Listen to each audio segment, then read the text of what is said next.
Amém. Amém.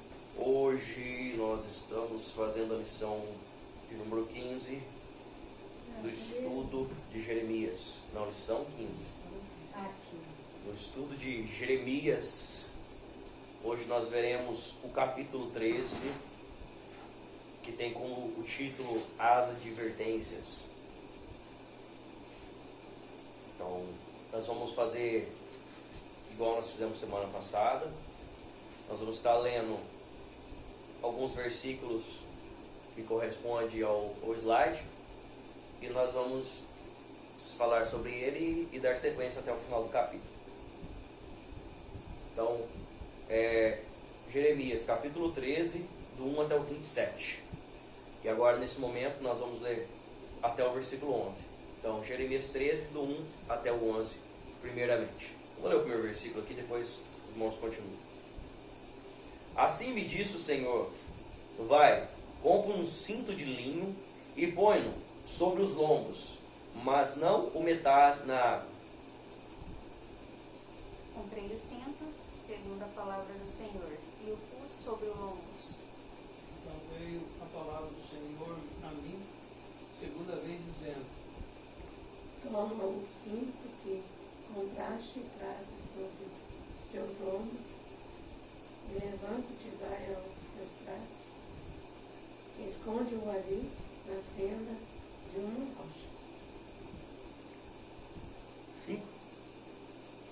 Fui e escondi-o junto a Eufrates, como o Senhor me havia ordenado.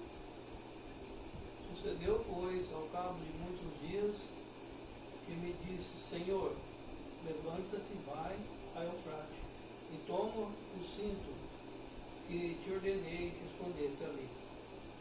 Eu fui ao Eufrates e cavei, e tomei o cinto do lugar onde o havia escondido. E eis que o cinto tinha apodrecido e para nada prestava. 8. Então me veio a palavra do Senhor dizendo: Então, assim diz o Senhor: do mesmo modo farei apodrecer a soberba de Judá e muitas soberbas de Jerusalém. Este povo maligno que se recusa a ouvir as minhas palavras, que caminha segundo o propósito do seu coração e anda após deuses alheios, para servi-los e inclinar-se adiante deles. E será tal como este cinto, que para nada presta. Porque como o cinto se apega ao lombo dos homens, assim eu fiz apegar-se a mim toda a casa de Israel e toda a casa de Judá, diz o Senhor, para me serem por povo, em nome e louvor e glória, mas não deram ouvidos.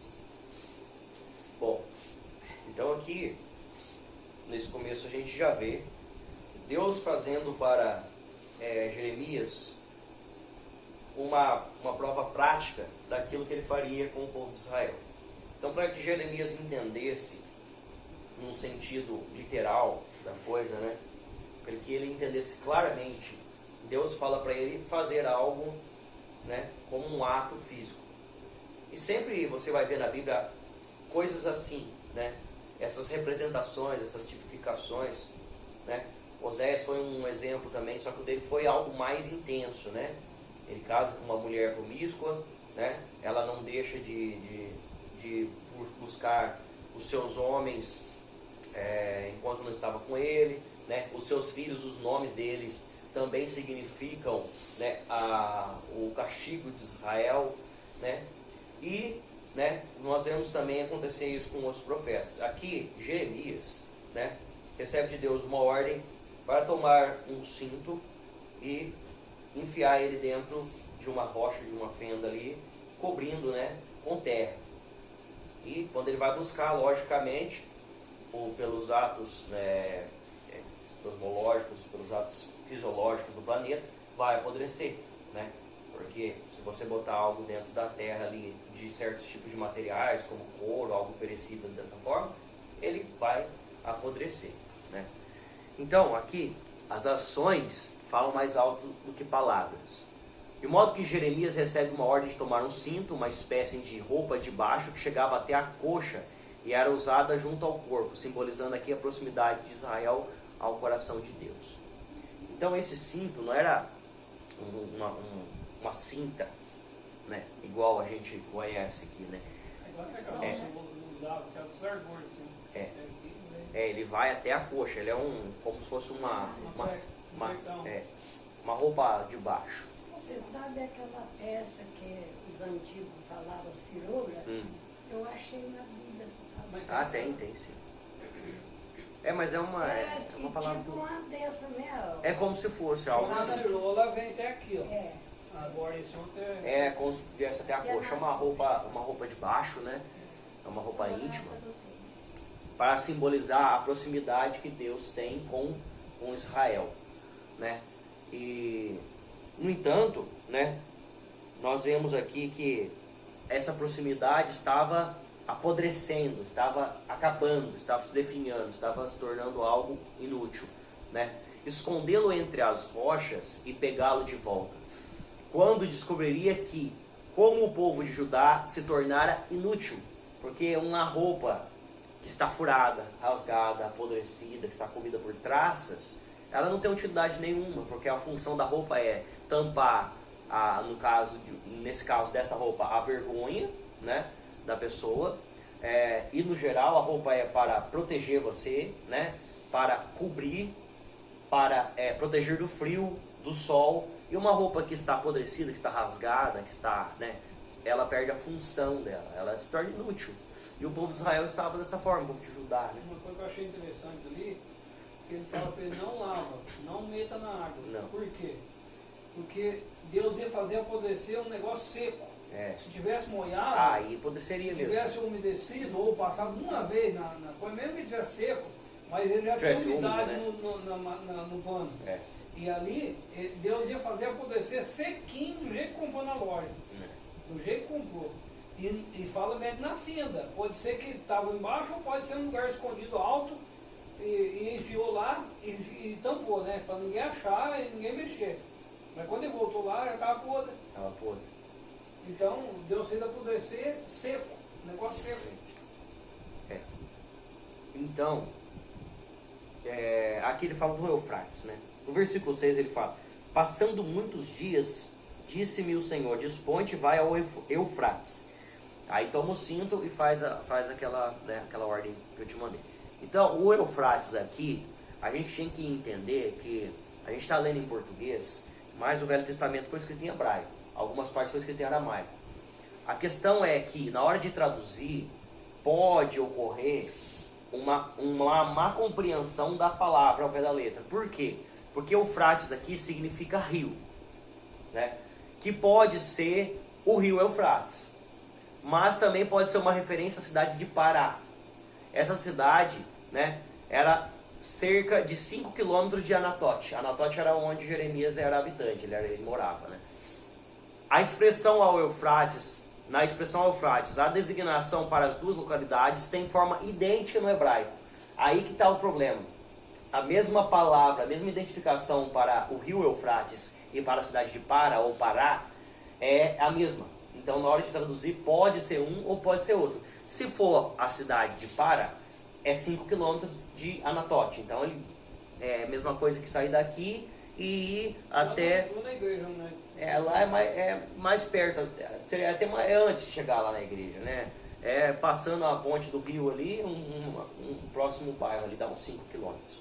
Então, essa é a distância se for essa cidade. Agora, se for o rio Eufrates, é um pouco mais longe, né? Pode passar aí. Eu trouxe uma imagem ali, aqui é mais fácil de ver do que lá, né? A distância entre o rio Eufrates e Anatote. O rio Eufrates não é Israel, o rio Eufrates é lá no Iraque, né? É onde começou a vida, né? Se você vê lá no Jardim do Éden, lá ele fala dos 4 rios, né?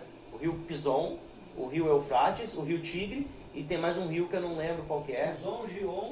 Pison, Tigre E o Eufrates. São os 4 rios que você vê que dá a localização do Iraque, Irã, né? É próximo ali essa localidade, e é onde surgiu a vida, é onde que veio os primeiros habitantes da Terra, que é Adão e Eva, né? Mas Ali. o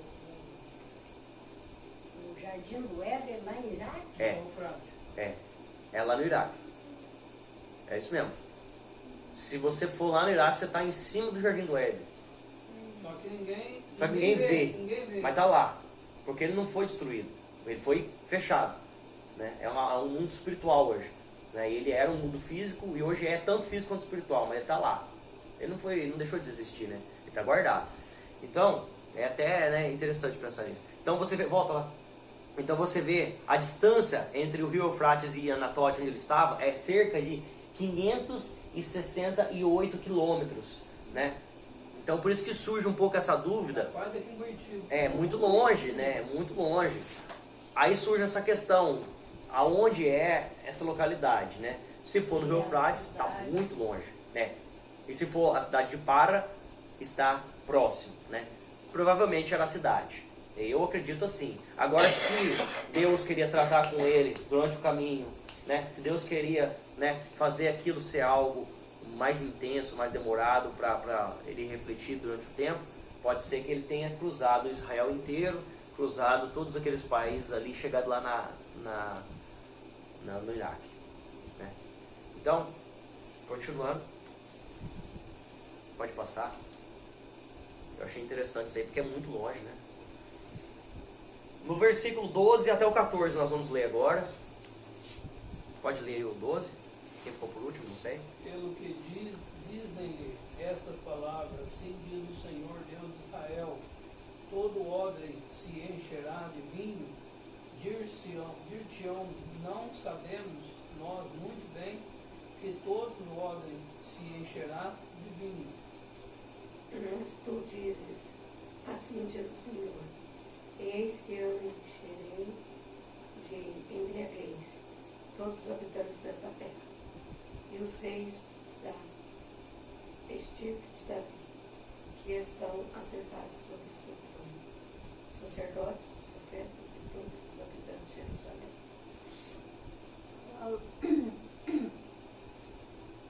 Falo-eis em pedaços, atirando uns contra outros, tanto os pais como os filhos. Diz o Senhor, não pouparei, não terei pena, não terei deles compaixão, para que os não destrua. Tá aí? Não. Chega. Tá aí? Só até aqui. Vamos por parte. Embora o povo buscasse arrogantemente a prosperidade, aqui ilustrada pelo jarro cheio de vinho, aqui ele fala, né? No versículo 12. Assim diz o Senhor Deus de Israel, todo jarro se encherá de vinho, né? Aqui, esse jarro cheio de vinho, ele está ilustrando a prosperidade, né? Ilustrando a riqueza. Então todo vaso se encherá de vinho. E dir-te-ão, não sabemos nós muito bem que todo vaso se encherá de vinho? Porque era o que eles estavam buscando, prosperidade financeira. É um dos motivos pelos quais, quando o profeta falava que Deus não estava contente com o povo não acreditava. Porque a pessoa associa. A pessoa associa. Geralmente as pessoas buscam a Deus quando elas estão doentes, quando elas estão sem dinheiro, né? Quando elas estão com pessoas na família dela que, né, estão dando trabalho, né, que estão vamos dizer até possessões demoníacas, né, que estão com problemas de drogas. É o momento que a pessoa acha ideal para buscar a Deus. Momento de dificuldade. Agora, um povo que vai bem financeiramente, né, um povo que tudo planta, colhe. Um povo que tem as desigualdades sociais, né, tem os problemas que eles fecham os olhos, mas está tudo bem, né, mas cheio de idolatria, cheio de desobediência, cheio de outros problemas que eles não queriam enxergar, que não estava agradando a Deus, né? Porque para Deus, prosperidade financeira, dinheiro, plantio, essas coisas, são consequências de buscar a Deus. Mas você também pode conseguir essas coisas sem buscar a Deus, né? Isso aí é o esforço humano. Você chega lá também. No entanto, esse povo estava tão desobediente, tão idólatra, né? E não enxergava aquilo que era o pecado. Isso aí entra naquela parte lá que Deus dá chuva sobre bons e maus, sol também sobre bons e maus. Então, quem tem uma lavoura, por exemplo, a pessoa é incrédula, mas vai chover na plantação dele, vai ter sol, então ela vai produzir, né? E ele vai prosperar financeiramente. Só que ele acha que aquilo ali é riqueza. É. Aquilo ali é um bem material que vai ficar tudo aqui depois, né? É isso que eu sempre passo para as pessoas quando eu vou falar de Cristo. Falei para o Marquinhos, falei para o rapaz de vizinho meu lá de cima ali, falei para ele, ó, as coisas materiais, tudo vai perecer, tudo vai ficar aqui. Então nós temos que buscar aquilo que é eterno, aquilo que não perde, aquilo que permanece. E a vida eterna, já disse, é eterno, é uma coisa que vai ficar para a eternidade. Então nós temos que buscar Deus hoje para nós termos a eternidade no futuro. Não é deixar para o futuro, porque depois que você morrer, você não vai conseguir mais nada. Morreu, acabou.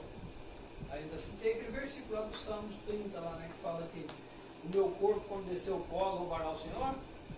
Isso não vai acontecer mais. Não.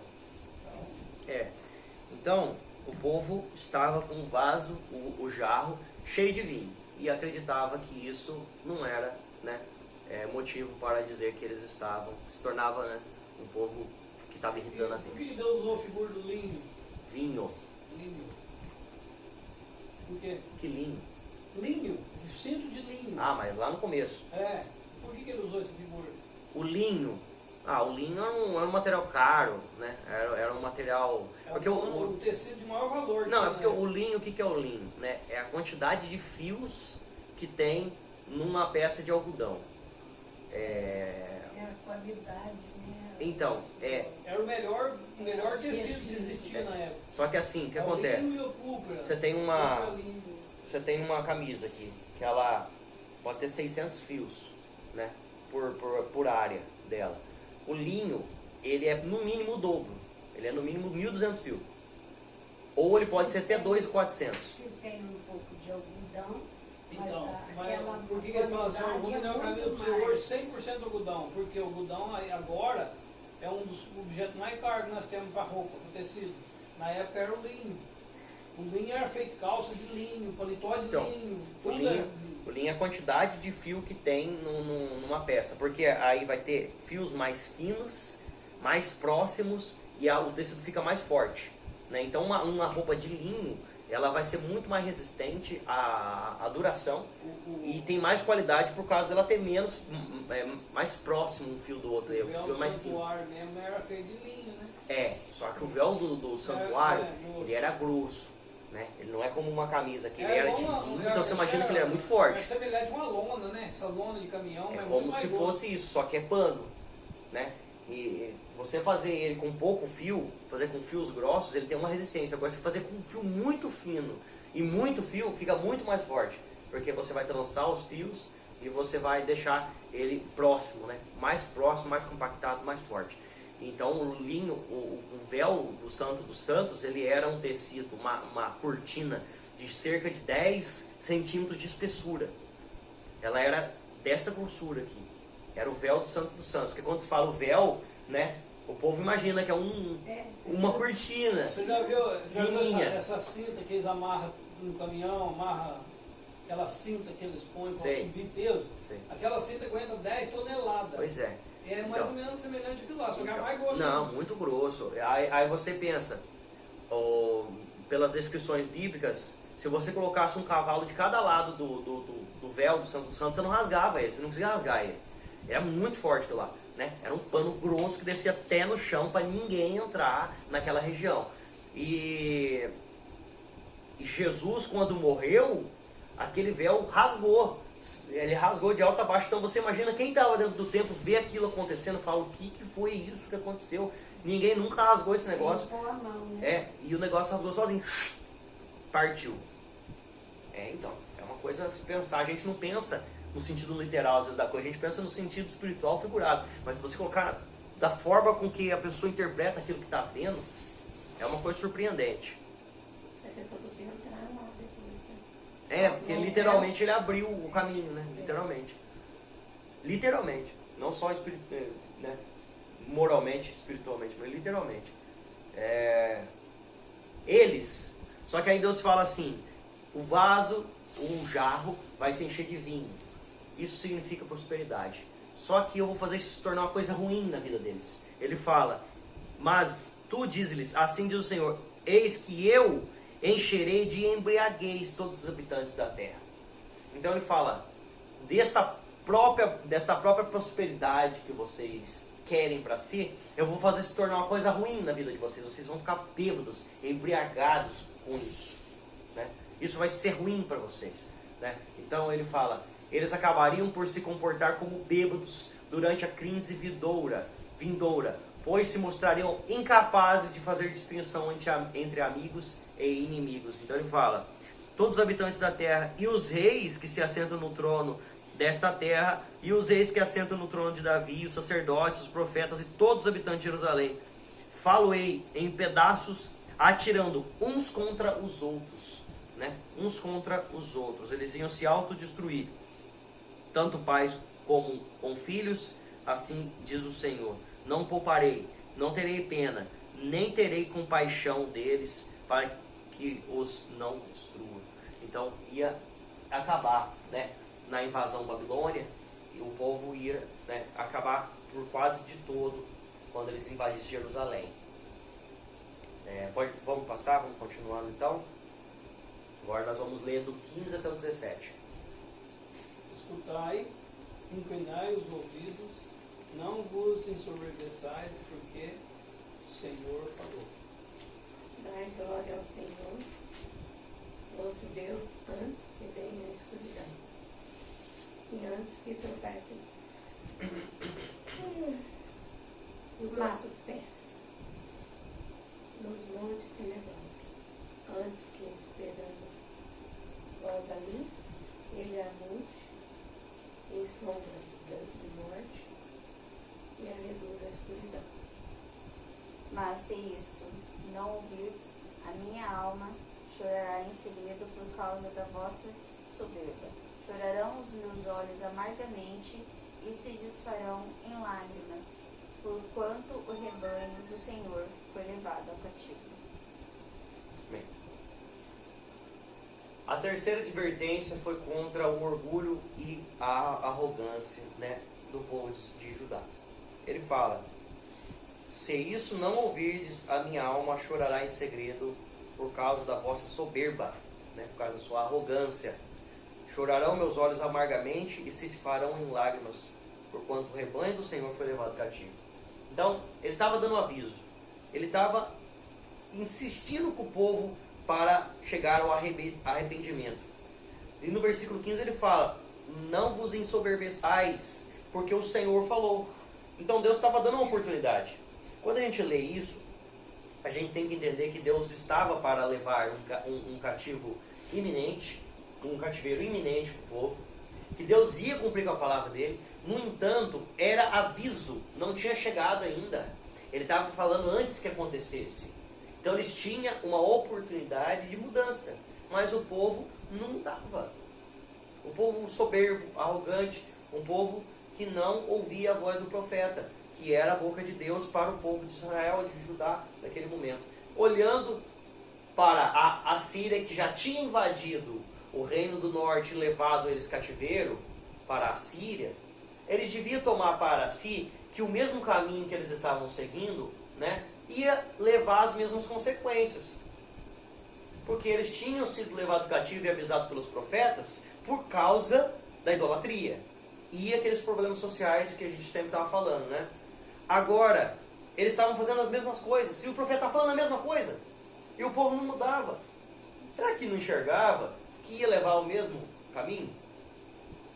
Eles não acreditavam, né? Não Porque o acreditava, profeta, mesmo olhando para o outro, sua irmã, Israel, e mesmo. porque o profeta ele avisa antes, né? Antes de acontecer. Aham. Avisando o que aconteceu. Aí ela pulou. Revoltada. Pode passar? Vamos lá. Do do 18 até o 19. Dize ao rei Abre lá. e à rainha, humilhai-vos e assentai-vos no chão, porque Pra trás. já caiu todo o ornamento dos vossos cabelos e a coroa da Samuel vossa glória. A cidade do sul Segunda. estão fechadas, e ninguém há que a abra. Todo Judá foi levado cativo. Sim, inteiramente foi levado cativo. Olha só. Diz o rei à rainha mãe, humilhai-vos, aceitai-vos no chão, que caiu sobre a vossa cabeça a coroa da vossa glória. Então, coloca lá os cativos todos sentados no chão, porque as cidades do sul estão todas fechadas, ninguém há quem as abra, porque Judá inteiro foi levado para o cativeiro, né? Teve alguns que escaparam, mas quem não morreu, quem não escapou, foi tudo levado lá para a Babilônia, né? E muitos servos de Deus cresceram lá na Babilônia, que ficaram 70 anos lá. Então, muita gente que foi levado cativo não voltou, e quem voltou, voltou muito velho, né? E outros nasceram lá e não conheciam a sua terra natal, olha só, né? Ou melhor, a terra natal de muitos israelitas lá era a Babilônia. Olha só. É igual a Ucrânia. A Ucrânia tem muito judeu lá. Nunca foram para Israel. Um lamento do rei Joaquim, então com 18 anos de idade, e a rainha mãe, a Neusta. Pode ler lá em 2 Reis 24, 8? Tinha Joaquim 18 anos de idade quando começou a reinar e reinou 3 meses em Jerusalém. Sua mãe se chamava Neusta e era filha de Elnatan, de Jerusalém. 29. Fez ele o que é. o nome. Não, é só para identificar aqui ele na Bíblia. Rainha mãe. Que havia sido levado para o cativeiro na Babilônia, em Jeremias 29, 2. Como que chama a mãe dele? Depois que saíram o rei Jeconias Deus. e a rainha e os eunucos e os príncipes de Judá, Né, de Jerusalém, e os carpinteiros e os ferreiros e os feirantes. Fala o nome dela, não. Hã? Fala o nome da mulher. Né? né? Todos os trabalhadores. Tinha sido levado tudo para a Babilônia, né? Feirantes, E carpinteiros. esse rei foi destronado quando ele foi para lá, né? Ele reinou só 3 meses só. Aí depois que ele foi para lá, né? Eles mataram Sim, ele. essas coisas nada é Não lembro se foi esse que morreu, tem que ver. Feirante, carpinteiro, já tinha. Teve um que foi morto. Já tinha tudo, já. Claro que tinha. Olha, se você imaginar lá no começo da humanidade, a Bíblia fala que o filho de Caim, se não me engano, Tubal-Caim, ele era artesão Fazia de armas de lance, fecha, ele de armas de faz. metal. Olha, o cara é inteligente. Metal, ele trabalhava com cobre. Não, mas fala que lá Deus deu inteligência para uns fazer tecido, deu inteligência para outros mexer com ouro, ourivo, e outros ferreiro. Mexer com todo tipo de ferro. Eu li isso na Bíblia ontem. Mas como é que ele já Filho de Caim. sabia a pedra que era bom para ferro, para derreter, fazer o ferro, né? Só Só Deus mesmo para ensinar, né? então, E Deus Entendeu? ensinou até os filhos de Caim, que Ó, tudo... aqui ó, olha pra você ver. Ó, em Gênesis 4, versículo 22, ó. Zilá, por sua vez, deu à luz a Tubal-Caim, artífice de todo instrumento cortante, do bronze e de ferro. E bronze, ele é a junção de 2 metais, né? Ele não, é o cobre, junto com, pode ser com prata, pode ser com níquel, né? Com outros tipos de metais que formam o bronze. Sabia tudo isso, né? Então, ainda além dele fazer a fundição de um tipo de metal, ele ainda juntou com outro metal para ficar mais duro, mais forte e fazer um fio melhor. então, e na própria terra deles que eles estavam lá, tinha esses metal, né? Tinha. E ferro. Então, tudo que era instrumento cortante, ele fazia armas de fogo, armas de corte, né? Armas brancas. Abraão achou a casa Arma de cheia guerra. de... E você vê como é que o povo decaiu, né? Olha como é que o povo decaiu, Hudson. Na época de Samuel, no começo com Samuel era novo, Israel não fabricava suas próprias armas ainda. Não fazia, Israel não fazia. Tem hora que não dá pra entender. Fala que ele tinha que comprar as espadas. Essa é a tenda. Fala que ele tinha que comprar espada e Isso aí é a lança tenda do dos deserto. países inimigos. Caí já Aí tá eles muito alto. faziam, aí os Tá aberto. inimigos faziam as armas ruins, Mas isso aqui é material fechado. ruim pra eles, e os bons ficavam pra eles. É isso aí. Bom, vamos lá. Vamos ler os próximos versículos. Agora acho que é para terminar, né? Pode ir para o próximo? 20. Do 20 até o 27, nós vamos terminar então o capítulo 13. Vamos lá, vamos lendo? 20. Sim. Levantai os olhos e vede que o se vê no norte, onde está o rebanho que se te deu às ovelhas da tua glória. Que dirás quando puser os teus amigos sobre ti como cabeça, se foste tu mesmo?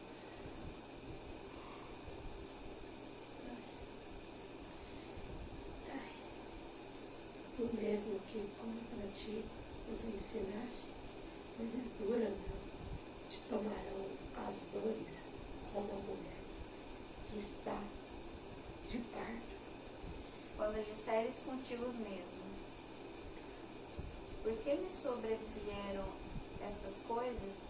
Então sabe que pela multidão das tuas maldades se levantarão as tuas fraldas, e os teus calcanhares sofrerão violência. Pode o etíope mudar a sua pele, ou o leopardo a sua mancha? Nesse caso também vós podereis fazer o bem segundo ensinado, ou fazer o mal. Tendo que os espalharei como restolho que passa com o vento do deserto.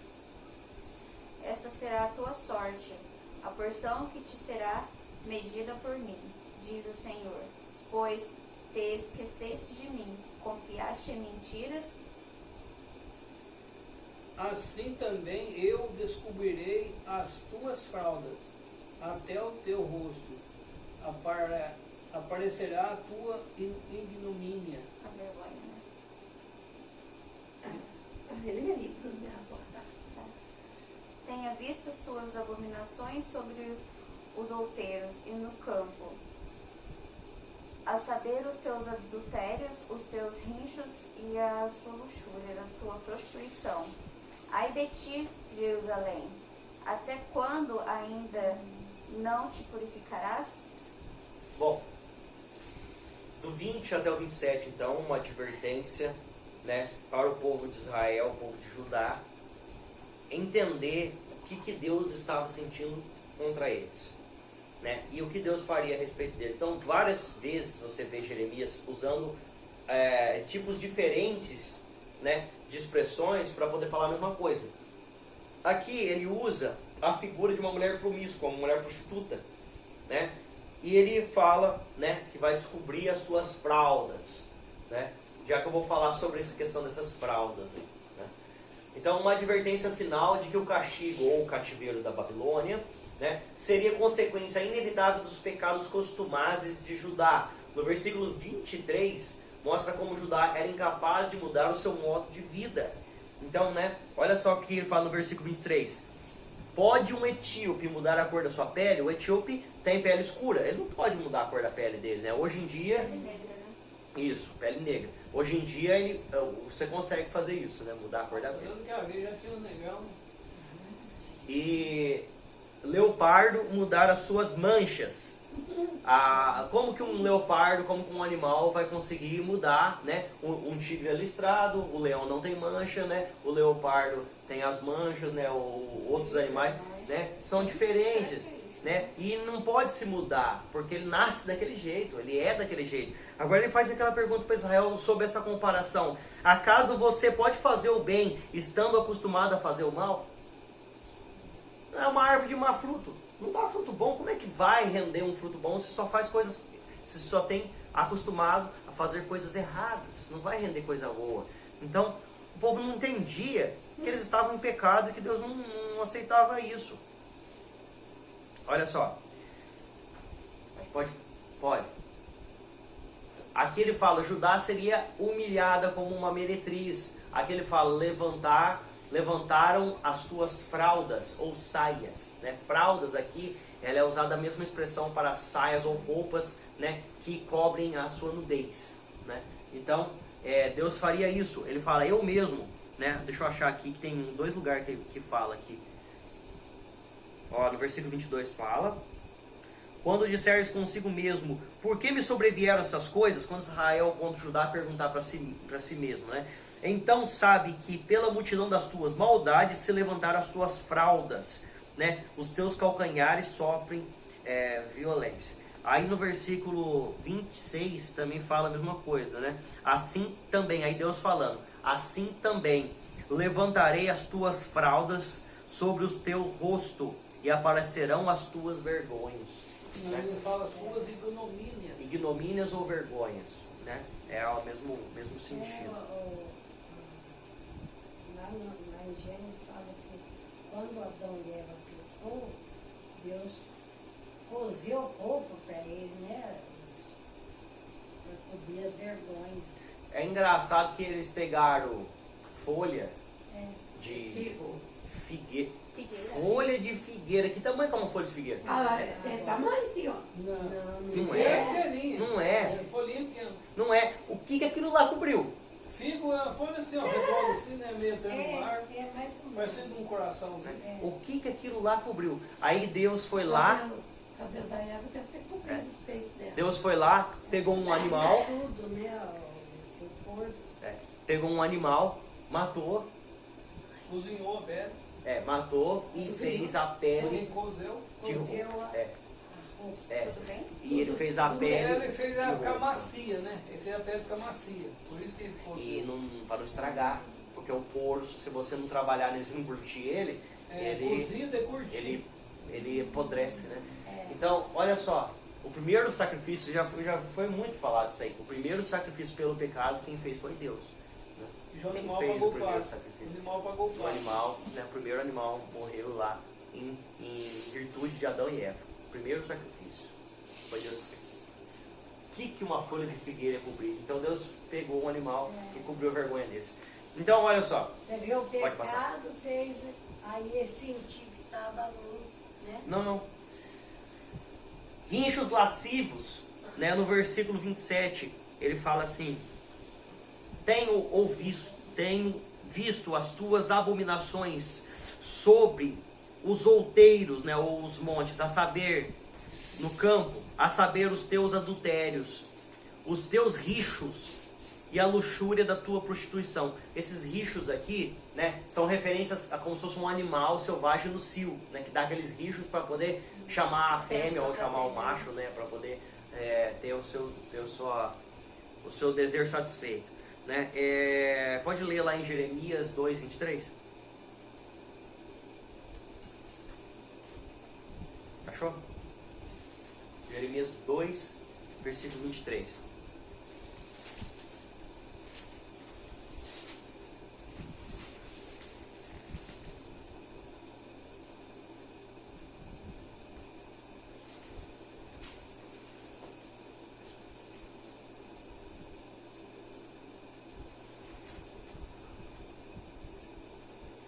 Achou?